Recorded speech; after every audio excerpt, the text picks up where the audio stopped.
রমজানের গজল কি গাবো? একটা রমজান কইতে মনে আসছে, ও মন রমজানের ওই রোজার শেষে এলো খুশির ঈদ, তুই আপনাকে আজ বিলিয়ে দেশন আসমানি তাগিদ।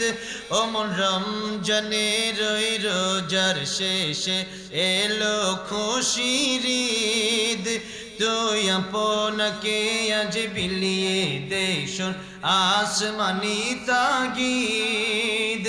তোর সোনা দানা বালা খানা সব রহে লিল্লাহ, দে জাকাত মুর্দা মুসলিমের আজ ভাঙাইতে নিদ। রমজানের ওই রোজার শেষে এলো খুশির ঈদ, তুই আপনাকে আজ বিলিয়ে দেশন আসমানি তাগিদ। আল্লাহ আমাদের প্রত্যেককে রমজান পর্যন্ত হায়াত দান করেন।